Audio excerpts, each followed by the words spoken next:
kartu su bendrovės Gampri direktoriumi Gintu Simonavičium aiškinsimės, ką būtina žinoti įsirengiant kieme stoginę ar terasą. Kokį stogą daryti, kokią dangą pasirinkti. Patarčiau prieš darant grindis pasitarti su stogo dangų pardavėjais.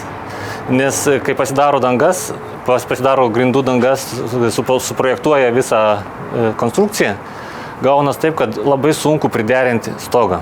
Paprastai stogų dangos būna brangesnės už grindų ir todėl siūlyčiau grindis derinti prie stogų matmenų negu kad atvirkščiai. Gintas Simonavičius sako, jog įrengiant terasą svarbu pagal poreikius pasirinkti terasos stogo dangą. Darant neskaidrų stogą, jau rekomenduočiau daryti aukštą terasą. Žymiai aukštesnė, kad nebūtų tos slėgimo jausmų, kad būtų daugiau erdvės ir daugiau patogumo.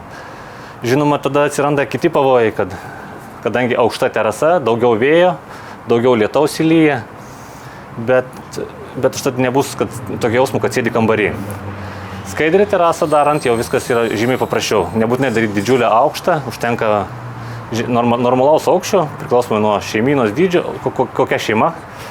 Ir tada jau galim rinktis, ar tai stiklą. Tai yra klasika, žmonės mėgsta. Ir pasirodo dabar jau net ir stiklo priežiūra nebėra problema, jau yra pilna įvairiausių robotų, kurie valo stiklą ir kiek girdėjau, visai neblogai jiems sekas.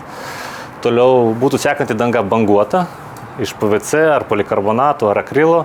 Ir kaip dažniausiai Lietuvoje naudojama polikarbonato danga. Polikarbonato su kamera viduj. Jinai yra labai stipri danga ir pakankamai pigi, dirbti su ją lengva ir ilgai tarnauja. Kol kas didžioji dalis terasų yra įrengiamos naudojant medieną, kuriai žinoma reikalinga kruopšti priežiūra. Ir tik nedidelė dalis terasų įrengimui renkasi metalo ar aliuminio konstrukcijas, kurios yra ilgamžiškesnės ir joms priežiūra beveik nereikalinga. Medis turi daug privalumų. Jis natūralus, jis kiekvienas skiriasi, suteikia jaukumo, bet už tai reikia jau skirti ir jam dėmesį. Jeigu mes neprižiūrėsime medienos, terasa labai greit atrodys, labai greit susens, labai greit praras savo išvaizdą. O terasa tai yra kaip vasaros kambarys, kur mes tikrai vasaros metu praleidžiam daug laiko ir turi būti jauku.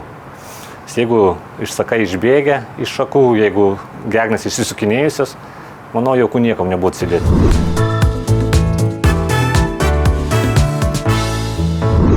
Statant terasą reikia atkreipti dėmesį į kelis mazgus, kurie yra iš tikrųjų, atrodo, ir paprasti, ir sudėtingi. Pirmas mazgas tai būtų tvirtinimas prie sienos. Mūsų statybininkai, kad ir kaip stengtųsi, jiems ne visada išeina lygiai padaryti. Ir siena dažniausiai būna banguota. Ir mes, jeigu norim pritvirtinti stiprų profilį, jis tada bus tarpai tarp sienos ir profilio. Per ten bėgs vanduo. Todėl mes turime suprojektavę profilį, kuris priveržus lygiai su reljefu, su siena eina.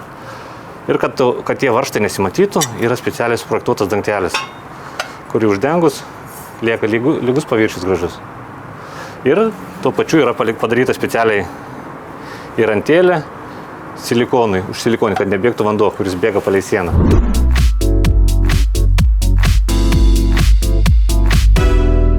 Projektuojant terasą dažniausiai nepagalvojama yra lietaus nuvedimo sistemos. Apie jas pradedama tik tada, kai pamato, kad vanduo bėga ir išgriaužia žemį griovius. Tada galvoju, kaip čia padaryti, kokią čia lataką prikabinti. Mes tą variantą išsprendėm, kad mūsų nešantysis profilis tuo pačiu atlieka ir lietaus latako vaidmenį.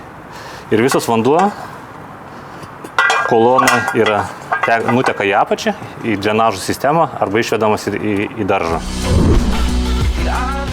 Dar bendrovės Gampri direktorius Gintas Simonavičius patarė prieš įrengiant terasą numatyti, kur turėtų būti laidai apšvietimui ir rozetės. Mūsų atveju mes laidus vedžiojam gegnės vidumi ir tik tai, kur šviestuvą kabinsim, ten ištraukiam. Gali būti halogenas įleidžiamas, gali būti pakabinamas šviestuvas.